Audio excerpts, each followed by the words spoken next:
네, 안녕하세요. 오랜만에 영상을 통해서 만나뵙게 됐네요. 저는 청년 한방병원 청중앙연구소의 한의사 정창훈입니다. 오늘은 정말 오랜만에 한의학이 어떤 기초과학이나 어떤 임상의학, 현대적인 그러한 의학과 관련해서 과연 전통적인 한의학, 그러니까 우리 기나 음양이나 오행 같은 것들과 어떤 식으로 관계를 맺어야 되는가, 어떤 것들이 더 중요한가, 여기에 대해서 간단히 좀 얘기를 해보려고 이렇게 영상을 찍게 됐어요. 많은 분들이 이렇게 얘기를 하시죠. 한의학이라는 거는 우리가 이제 우리 선조들로부터 전통적으로 이것저것 이렇게 내려와서 경험적으로 발전해온 그런 의학이라고 흔히 알려져 있죠.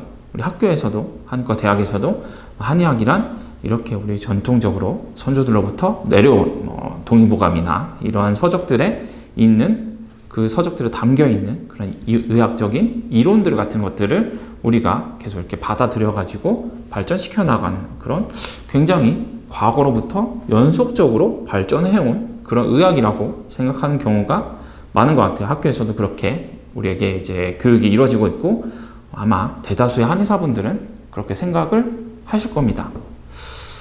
근데 반드시 그게 맞다고, 그런 시각이 맞을까라고 하는 것도 저 같은 사람도 있어요. 이런 경우를 예전에, 지금은 거의 한 10년, 20년 정도 지나가지고 아마 이 영상을 보실 것 같은 한의대생 분들이나 최근에 졸업하신 한의사 선생님들 잘 모를 수도 있지만, 예전에는 그 한의대닷컴이라고 하는 사이트가 있었어요. 이제 그쪽에서 게시판에서 이런저런 논쟁들이 굉장히 많았죠. 아마 여러분들이 인터넷에서 한의대닷컴이라고 검색을 하셔서 거기에 있는 글들을 찾아보다 보면은 우리 학교 교수님이 예전에 한 10년 전에, 20년 전에 저런 글들로 막 인터넷 게시판에서 막 논쟁을 하고 계셨네, 이런 것들도 아마 찾아보실 수도 있을 거예요. 어쨌든 그런 이제 한의사 게시판에서 이제 논쟁이 있었을 때, 사실 가장 큰 논쟁의 선이라고 한다면은 한의학이 과학이냐, 아니면은 한의학은 전통적인 의학이냐, 과학적인 의학인가, 전통적인 의학인가, 둘 중에 어디에 속하는가 하는 그런 논쟁들이 굉장히 좀 치열했습니다. 이 한쪽에 대해서는, 그러니까 전통적인 한의학, 우리 음양오행이라거나 아니면 장상론, 장부론이나 아니면은 이분은 의학 입문 같은 책을 베이스로 이렇게 진료를 한다. 아니 이분 같은 경우에는 동의보감 같은 책을 배워서 거기 맞게 진료를 한다.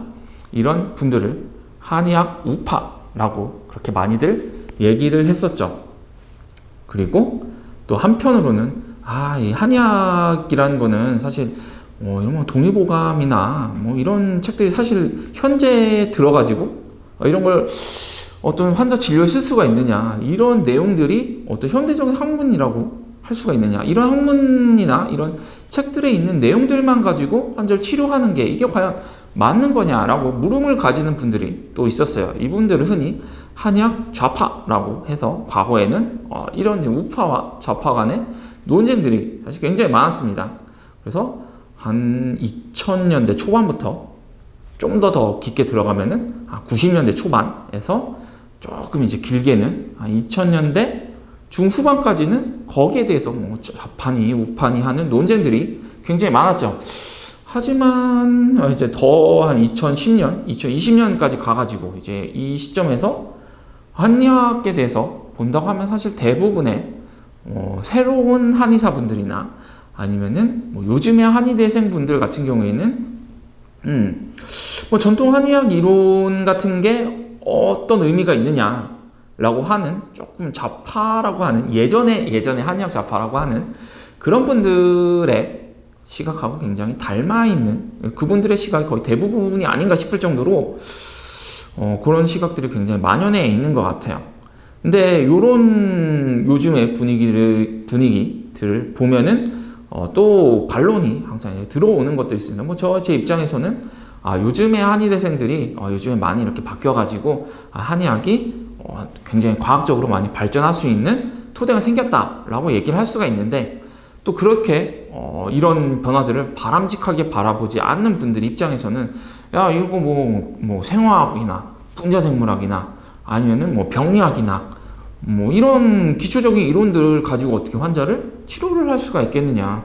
우리 뭐 예전에 동의보건 같은 경우에는 직접 환자 증상이 직접 나열이 돼 있고 거기 맞춰가지고 어떤 식으로 한약을 처방을 하면 되는지 상당히 상세하게 나열이 되어 있는 걸 알 수가 있는데, 이제 그런 책들을 공부를 해서 환자를 진료하는 그런 임상의학적인 그러한 한의학의 모습이 사실 우선시 되어야 되는 거 아니냐라고 다들 그렇게 생각을 동의를 하실 거라고 생각이 듭니다.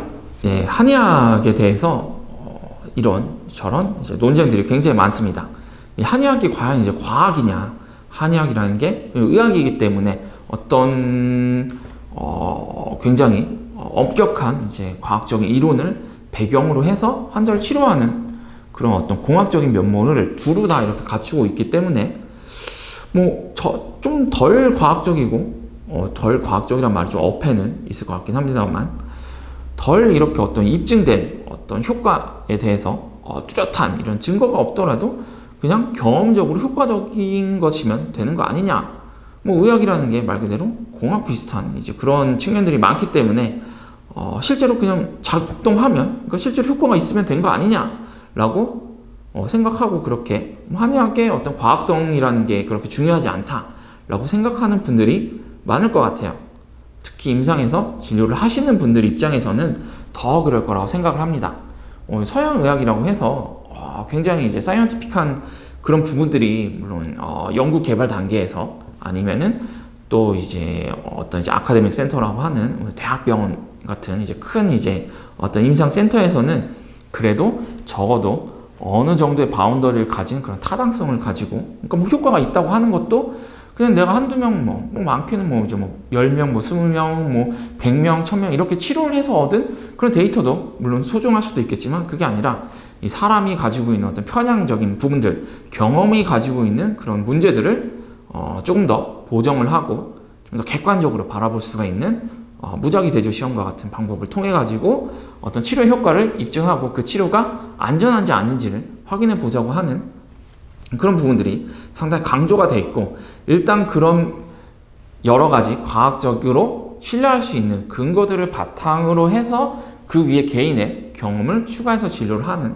그런 것들이 사실 어떻게 보면은 보편적인 의학과 의료의 모습이라고 할 수가 있겠죠. 반면에 한의학의 경우에는 그런 부분들이 좀 상대적으로 좀 떨어지는 부분들이 있다고 생각을 하는 분들이 많을 것 같아요. 이제 그렇기 때문에 그런 부분들에 대해서 조금 무시를 하신다거나 아니면은 실제 진료를 하시고 있는 분들의 입장에서는 뭐 그런 부분들이 실제 진료를 하는데는 별로 중요하지 않다. 환자를 치료를 해서 실제 효과를 나타내는 부분들이 훨씬 더 중요하다라고 생각하시는 분들도 많기 때문에 어떤 그런 기초적인 과학적인 부분들, 그리고 또 임상시험 같은 부분들을 그렇게 중요시하지 않는 분들도 많은 것들이 제가 말씀을 드린 그런 이유 때문이 아닐까 생각이 듭니다. 하지만 예를 들어서 제가 제가 지금 이제 영상을 찍고 있는 이제 카메라가 이제 소니 이제 A7M3이라는 기종인데, 제가 이 카메라를 왜 샀을까라고 한다면은 과학적으로 객관적으로 측정을 할 수가 있는 여러 가지 스펙들이나 또 이제 여러 가지 계측기계를 통해 가지고 측정이 된 여러 가지 성능들, 이런 것들 종합해서 봤을 때 이 가격에서 이러한 성능을 낼 수 있는 기계가 굉장히 좋다라고 판단을 할 수 있는 그런 여러 가지 근거들이 있었기 때문에 객관화할 수 있는 그런 근거들이 있었기 때문에 제가 이걸 선택을 한 것이죠.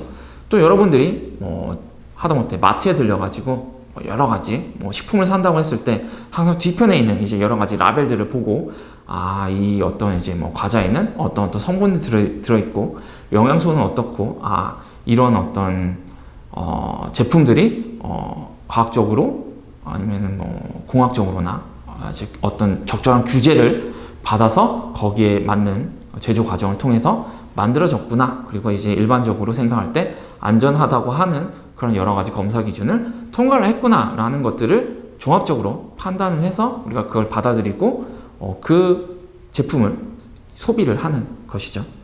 이제 그런 과정들이 이미 뒷단에서 이미 공장이나 아니면 어떤 이제 식품 회사들 그리고 관계 당국들, 규제 기관들을 통해 가지고 이미 다 그런 절차들이 완비가 되었기 때문에 그 제품을 소비하는 입장에서만 봤을 때는 별다른 노력 없이 그냥 생산된 제품을 신뢰하고 이렇게 사용을 할 수가 있는 겁니다. 그런데 반면에 의약품도 마찬가지로 우리가 일반적으로 사용하고 있는 일반 의약품이 됐건 전문 의약품이 됐건 그러한 의약품들에 대해서도 이제 그런 규제 절차가 있어서 거기에 맞게 어떤 의약품들이 생산이 되고 있기 때문에 이런 의약품을 신뢰를 할 수가 있겠구나 라고 우리가 받아들일 수가 있게 되는 거죠. 그런데 한약의 경우에는 이런 규제가 생각보다 조금 느슨한 부분들도 좀 이런 얘기를 하면은 또 왜 이런 얘기들을 하느냐라고 하시는 분들이 있을 수도 있는데 아무래도 한약이 경험적으로 굉장히 많이 사용되어 온 부분들이 있기 때문에 또 한약의 재료들이 천연물이라고 하는 어떤 이제 약재들에서 오는 그런 부분들이 많기 때문에 상대적으로 좀 규제가 느슨한 그런 부분들이 있습니다. 또 한약 처방이라는 게 환자들에게 맞춰가지고 용량이나 어떤 조성들이 상당히 좀 많이 변화가 되는 그런 부분들이 있기 때문에 이런 여러 가지 일일이 처방들에 대해서 다 맞춰가지고 임상시험들을 진행을 하기는 좀 어려운 그런 부분들도 있는 것도 사실이긴 합니다. 이런 부분들이 어떻게 보면 현대 사회에서는 좀 약점으로 또 작용을 할 수가 있겠죠. 그렇기 때문에 이런 부분들에 대해서 가급적 좀 한의계에서 좀 언급하지 않거나 하는 그런 부분들이 있을 것 같아요. 자, 이제 어떤 앞서서 제가 좀 과학적인 부분들에 있어서 한의학 좌파 우파도 있고 또 약간 좀 우파분들이 좀 강세를 예전에 많이 보였다고 한다면은 최근에 좀 좌파분들이 많이 강세를 보이고 있는데 그런 과학적인 이론들에 대해서 아직까지 좀 한의계에서 그런 합의 같은 것들이 잘 이루어지지 않았다 이런 얘기들을 제가 했습니다. 또 그리고 또 그러한 과학적인 이론들이 바탕이 돼서 여러 가지 현실 세계에 맞는 그런 규제들이 이렇게 이제 진행이 되어야 되는데 과학적인 규명들이나 어떤 굳이 말하자고 한다면 좀 공학에 가까운 그런 임상시험들이 한의계에서 그렇게 이제 완벽하게 잘 이렇게 시스템적으로 이루어지지 않고 있기 때문에 좀 한의사분들이나 한의계에서 굉장히 한의학은 현대과학이고 굉장히 과학적으로 납득할 수 있는 현대적인 면모들을 많이 갖출 수 있다라고 얘기를 해줄 수 있어야 되는데 이렇게 좀 부합하지 못하는 부분들이 있기 때문에 그런 부분들을 잘 이렇게 이제 국민 여러분들에게 납득을 잘 못 시키게 되고 좀 한약이라는 게 그냥 좀 두루뭉술하게 그냥 경험적으로 굉장히 좋다 아니면은 몇 가지 제도들을 통해서 입증되었기 때문에 좋다라고 하는 원론적인 차원에서만 이렇게 얘기를 하지 구체적으로 어떤 처방이 어디에 대해서 어느 정도로 효과가 있고 어느 정도로 안전성이 입증이 되었냐라고 한다면은 아무래도 좀 자료가 부족하다. 거기에 대해서는 완벽하게 효과가 아니면 안전성이 굉장히 엄밀하게 입증되지는 않았다. 이런 부분들이 있기 때문에 또 한의학에 대해서 굉장히 안 좋은 시선을 가지고 있는 분들한테는 굉장히 또 공격을 많이 받는 그런 부분들이 있긴 합니다. 그렇긴 한데 그런 부분들이 있는데 그럼 한의계가 놀고 있느냐, 한의계가 그냥 가만히 있느냐, 그냥 욕먹고 말지라고 있느냐라고 한다면은 또 그렇지는 않다라고 하는 얘기를 드리고 싶어요. 특히 이제 중국에서 또 중국 얘기를 하면 중국 이거 믿을 수도 없는 나라고 이게 다 거짓말하는 나라 같고 이제 조작하고 날조하고 그런 나라 아니냐라고 하시는 분들이 분명히 있을 겁니다. 그런 부분들은 분명히 없지는 않을 거예요. 없지는 않을 건데 근데 여러분들이 한번 중국에서 생산된 여러 가지 제품들 대표적으로 저 같은 경우에는 아이폰 같은 경우 써보면 굉장히 좋죠. 여기서 무슨 조작이 있고 잘못이 있고 품질이 떨어지고 이런 부분들이 있겠습니까?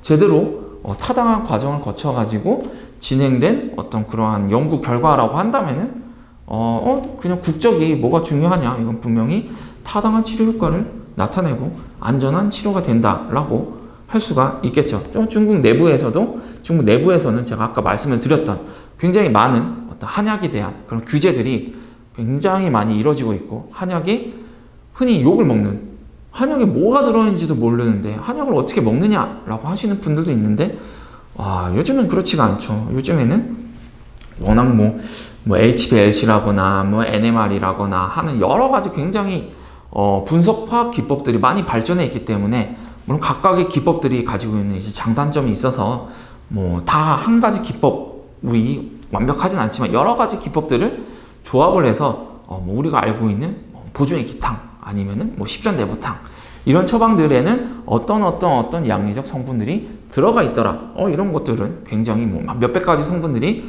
어떻게 들어가 있더라. 이런 것들을 알 수 있게 됐어요. 예전에 잘 몰랐는데 요즘에는 손쉽게 이렇게 규명을 할 수가 있게 됐죠. 성분들이 그리고 우리 몸에서 어떻게 작용을 하는지도 생각보다 연구들이 많이 진척이 됐죠. 또 예전에는 잘 몰랐지만 장내 미생물이라고 하는 실제로 우리 몸에서 여러 가지 생리적, 병리적 현상들을 조절을 하지만 걔네들이 한약을 대사를 시킨다거나 그런 부분들을 통해서 한약이 간접적으로 우리 몸의 건강 관련, 질병 관련, 임상적 치료 효과를 나타낸다는 것들도 알려져 있고, 이 얘기를 하는 건, 예전에는 한약 성분들이 이러저러한 거는 양리 성분들이 있는 건 알겠는데 걔네들 뭐 혈액에서 측정해 보면은 거의 뭐 흡수도 안 되고, 이거 뭐 우리 몸에서 거의 엄청나게 이제 극소한 용량만 이렇게 있다가 뭐 30분 만에 이렇게 빠져나가는데 이게 효과가 있다고? 이건 그냥 실험실에서만 효과가 있다고 하는 거지, 임상에서 이러한 데이터를 가지고 효과가 있다고 하기에는 어려워라고 할 수가 있었지만, 직접적으로 흡수가 되진 않지만 걔네들의 대사를 통해서 우리 몸에 흡수가 되거나 장내 미생물의 대사를 통해서 장내 미생물의 조성을 변화시켜서 걔네들에 의한 간접적인 치료 효과를 나타내는구나 라는 것들이 입증이 되게 되었고, 또 소위 말해서 혈청 양리 화학이라고 하는 그러한 학문 분야를 통해서 한약을 먹었더니 우리 혈액 내에서 갑자기 어떤 성분들이 증가를 했는데, 걔네들은 우리 한약 탕액에 있는 그런 성분들이 아니라 우리 몸에서 여러 가지 대사를 거쳐서 흡수된 성분들, 그리고 이제 변화된 성분들이 우리 몸에서 여러 가지 양리 효과를 나타내더라 라는 것들, 그런 것들도 상당히 많이 입증이 되게 되었습니다. 그래서 얘네들을 통해서 치료 효과가 나타내는구나. 그러니까 우리 탕액에 있는 여러 가지 양리 성분들이 변화를 거쳐서 우리 몸에서 치료 효과를 나타내는구나. 이런 것들도 어느 정도 입증이 되게 됐죠. 그리고 이 약이 어디에 분포를 하게 되느냐? 간에 분포를 하네. 뭐 신장에서 이렇게 분포를 하네. 아니면 또 이제 폐에 분포를 하네. 이런 것들도 상당히 많이 입증이 되고, 또 몇몇 한약들은 얘가 혈액 뇌 장벽이라고 하는 우리 몸에서 굉장히 잘 투과가 되지 않는 그러한 장벽을 투과를 해서 신경계로 들어가서 얘가 신경계에서 어떤 양리 효과를 나타내는구나. 이런 부분들도 상당히 잘 입증이 되게 되었습니다.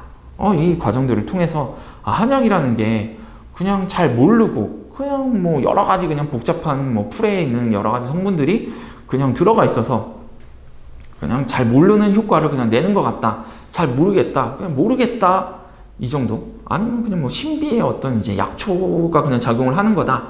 아직도 그냥 그런 수준이다. 라고 하는 부분들을 굉장히 많이 최근에 한 10년간 엄청나게 한약에 관련한 과학적 이론들이나 어떤 기술적인 측면들이 굉장히 많이 발전이 돼 있다 보니까 한약이라는 게 일반적으로 우리가 잘 알고 있는 서양 의약품의 그런 양리 작용들과 유사한 방식으로 설명이 될 수가 있구나. 그래서 한약이라는 게 이런 방식으로 치료 효과를 나타내는구나. 이런 부분들을 굉장히 잘 이해를 할 수가 있게 됐어요. 이게 왜 중요하냐면은, 예전에는 그냥 한약이 왜 작용하는지 모르니까, 그냥 잘 모르니까 모르는 거니까 그냥 이거 왜 그런 거지? 아니면 잘 모르니까 그냥 뭐 옛날에 한의사분들이 얘기한 것처럼 그냥 뭐 기나 뭐 아니면 음양이나 오행이나 이런 부분들을 통해 가지고 효과를 나타내는 거구나. 그나마 효과가 있다고 받아들이는 분들은 그 정도로 이해를 했고, 효과가 없다고 생각하시는 분들은 이거 뭐 말이 되냐? 무슨 약이 뜨겁고 차갑고 이게 말이 되냐? 이거 말도 안 된다. 뭐 이런 식으로 거의 뭐 한약을 오히려 굉장히 극혐하게 되는 원인이 어떤 전통적인 이론만으로 한약을 설명하려고 하다 보니까 그런 부분들이 있었던 겁니다. 하지만 요즘에는 굉장히 많이 달라져가지고 이러저러한 이유를 통해 가지고 한약의 치료 효과가 있다. 어떤 특정 질환의 병태 생리라는 게 이러이러한 원인들이 관여를 하고 있는데 한약이라는 게 조사를 해보니까 굉장히 성분들이 많은데 이 성분들이 우리 몸에 흡수가 돼가지고 이러이러한 병리 표적에 작용을 해서 임상적 치료 효과를 나타낸다. 그리고 그 조성을 가지고 있는 한약들이 우리가 가장 의학에서 엄격한 검증 방법이라고 알려져 있는 무작위 대조 시험을 통해 가지고 어떤 테스트를 해보니까 실제로 효과가 있다고 뚜렷하게 입증이 되더라 라는 것까지 기초에서 임상에 이르는 부분에 이르기까지 많은 부분들이 밝혀지게 된 거죠. 그래서 제가 아까 말씀을 드렸던 것처럼 뭐 규제적인 측면에서 문제가 있다고 했는데 한약에 대해서 성분들이 많이 이렇게 밝혀져 있다 보니까 이 성분들을 베이스로 해서 성분들이 가지고 있는 기전들이 이러저러 하니까 걔네들을 중심으로 해가지고 여러 가지 성분들을 어떤 제약회사에서 생산을 할 때 걔네들에 대해서 품질 관리를 하게 되면은 우리가 예전에는 조금 많이 들쑥날쑥 했었던 그런 한약의 품질을 굉장히 일관적인 차원에서 단일 성분들로만 이루어져 있던 그런 어떤 화학적 의약품과 유사한 수준으로 품질 관리를 물론 완전히 유사하진 않겠지만 그 품질 관리 수준을 굉장히 끌어올릴 수가 있겠다라고 하는 그런 것들이 많이 최근에 연구가 많이 되고 있고 실제 공정에도 적용이 서서히 이루어지고 있는 그런 굉장히 많은 발전들이 이루어지게 된 겁니다. 굉장히 한의학이라는 게 예전하고 다르게 많이 발전하게 된 거죠. 서양의학 분야에서도 요즘에는 뭐 이제 바이오 의약품이라고 해서 또 이제 기존의 약물들과 다른 그런 품질 관리나 어떤 특정 생산 업체에서의 그런 이제 제품이 기존에 나와 있는 동일한 성분의 제품과 품질이 동일하다 이런 것들을 입증하기 위해서 여러 가지 노력들을 하고 있는데 마찬가지로 한약들도 그러한 다른 각도의 접근을 통해 가지고 한약이라는 게 품질이 균질하게 유지가 되고 있고 그런 품질이 유지되고 있는 의약품을 대중들에게 투여를 했을 때 우리가 임상적으로 알고 있는 그런 효과들이 예측할 수 있는 정도로 임상시험에서 충분히 타당하게 입증된 수준에서 우리가 그 위아래 어떤 이제 범위 안에서 예측할 수 있는 그런 임상 효과가 나타나더라라고 하는 일반적으로 서양 의약품, 화학적인 의약품에서 기대할 수 있는 수준의 그런 효과들을 어떤 부분에서는 더 나은 효과를 낼 수 있도록 굉장히 여러 가지 부분에서 기초에서 임상 부분에 이르는 굉장히 과학과 공학적인 측면에서 여러 가지 부분들이 개선이 되고 있는 게 아마 2020년에 한의학의 풍경이라고 할 수가 있을 것 같아요. 자, 이게 왜 중요하냐면은 이런 시스템들이 이렇게 구축이 돼가지고 한약에 대해서는 결국 한약은 사람에게 투여를 하는 거니까요. 그 사람에게 투여를 하는 약품이다 보니까 그런 어떤 과학적인 측면에서 관리를 하고 그 과학 이론을 차용한 공학적인 측면에서 관리가 이루어지다 보니까 그 관리에서 그런 것들을 하기 위해서도 나온 여러 가지 과학적인 성과물들이 있는데 그것들이 임상의료 현장에서 환자의 치료를 설명을 하거나 어떤 치료를 환자에게 적용을 하는 데에도 그 이론들이 계속 적용이 되기 시작하게 된 겁니다. 그러니까 전통적인 이론을 굳이 사용을 하지 않아도 혹은 그런 전통적인 이론들하고 현대적인 이론을 이렇게 병렬적으로 봤을 때 전통적인 이론이라는 게 현대적으로 봤을 때는 이러한 이유에서 그런 예전 사람들이 설명을 했구나라고 이해를 할 수 있는 그런 과정들이 차근차근 이렇게 진행이 되고 있고 그러다 보니까 이제 이 정도가 됐으면 굳이 전통적인 설명들, 전통적인 모델들을 가지고 설명을 하지 않아도 현대적인 설명만 가지고 한약의 효과를 설명을 해도 이제는 어느 정도 납득할 수 있게 그리고 더 기존의 어떤 생물학이나 기존의 약학이나 기존의 의학에서의 설명과 정합성을 가지고 한의학의 어떤 치료를 잘 설명을 할 수 있게 서서히 변해가고 있다는 거죠. 자, 이 과정이 바로 한의학이 굉장히 우리가 잘 알고 있는 그런 전통적인 모습을 탈피를 해서 현대적인 과학으로 현대적인 의과학으로, 현대적인 공학으로, 현대적인 한의학으로 변화가 되고 있는 요즘의 풍경이라고 할 수가 있을 것 같아요. 좀 간만에 영상을 찍어서 이렇게 좀 횡설수설한 부분들이 있을 것 같은데, 앞으로 좀 이런 얘기들을 좀 시간이 될 때마다 좀 자주 찍어가지고 한의학이라는 게 이러한 부분들이 있구나 라고 하는 거를 여러분들에게 좀 알리고 싶습니다. 자, 오늘은 이 정도로 한번 영상을 찍어서 이렇게 올리도록 하고, 또 다음에 계속해서 좀 꾸준히 영상을 통해서 찾아뵙도록 하겠습니다. 지금까지 들어주셔서 감사합니다.